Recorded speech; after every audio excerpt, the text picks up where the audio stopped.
Yo, Xnol here, and we have an Ayaka guide for you. This took a while to come out because we could not pre-farm her materials. So big shout outs to Chin Valdez for providing this account. This guy's a madman. He has farmed level 90 Miss Splitter, level 90 Ayaka, almost max talents in 3 days. He live streams on fb.gg/ChinValdezTV, so do drop by if you want to see his Ayaka C6 in action. Ayaka is a cryo main DPS sword user who, in my opinion, is very simple to use and to build. She has no intricate mechanics or any stacks that you need to maintain. I don't recommend getting her if you're looking for a cryo sub DPS because Kaya and Rosaria already fit that role much better. Not to mention Ayaka's whole kit revolves around benefiting only Ayaka herself. So let's talk mechanics. Ayaka has no specific order in the use of her abilities. Just use everything off cooldown, clickety click click, sprint sprint, click click some more, use burst, and then click click click some more. All good and it's pretty chill.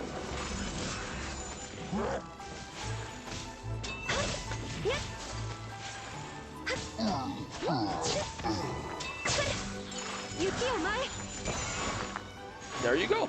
Now I did say she's very easy to use, but you have to take note of this one mechanic. If you sprint with Ayaka, your sword gets cryo infusion for 5 seconds. This means that all your normal attacks and charge attacks will deal cryo damage. So physical damage build is a no-go.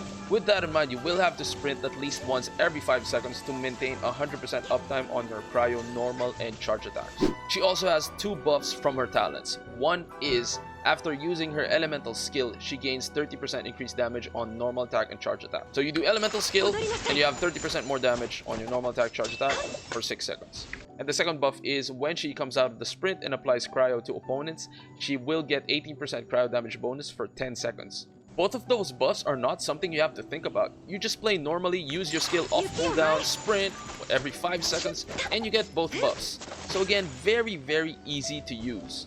For the weapons, Miss Splitter, Summit Shaper, Jade Cutter, all amazing weapons for her. Aquila Favonia, although not recommended as it has a physical damage stat, could potentially still be better than 4 stars as it has massive attack and 20% attack bonus from the passive. For 4 stars, just get the Battle Pass weapon Black Sword. For F2P, I recommend getting the Blackcliff Longsword by using your Masterless Star Glitter from the shop.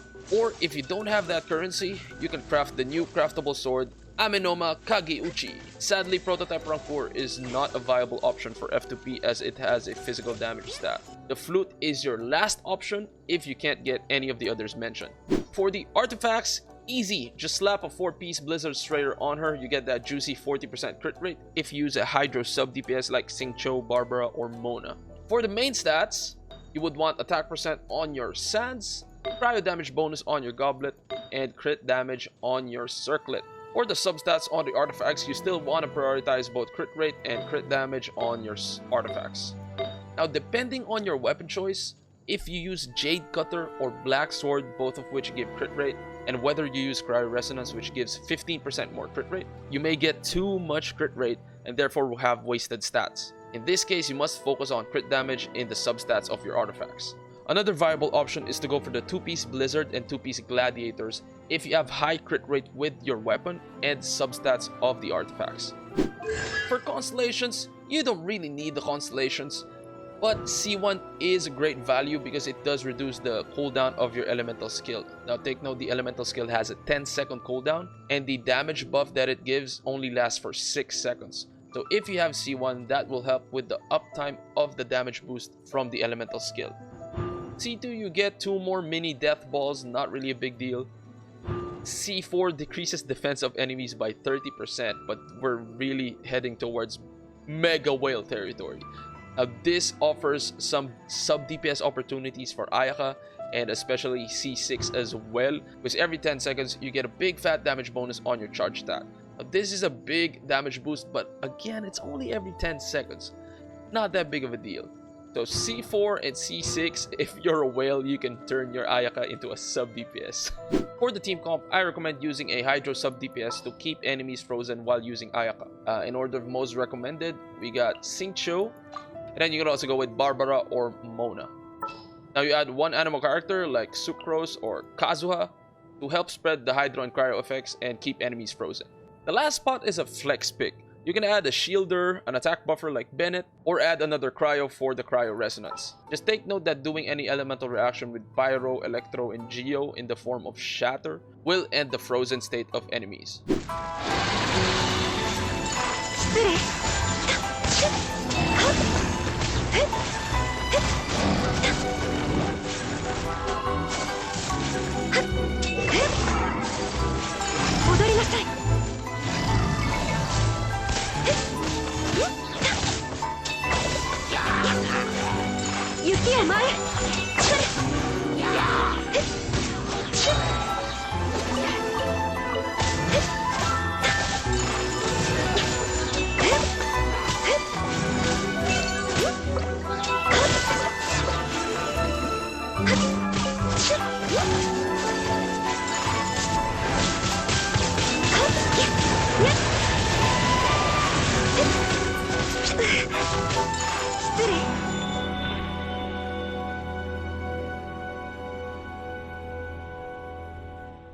And that is it for the Ayaka build. So as you can see, she is very easy to use, easy to build, so much fun, and just pretty chill. No pun intended.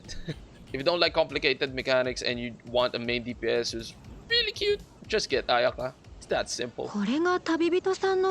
Yeah, see? She's saying, pull for me. Just do it! I do go live every Monday, Wednesday, Friday on fb.gg/xnullph.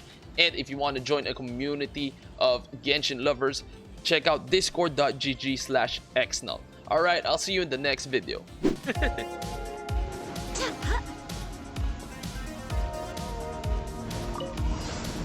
you are.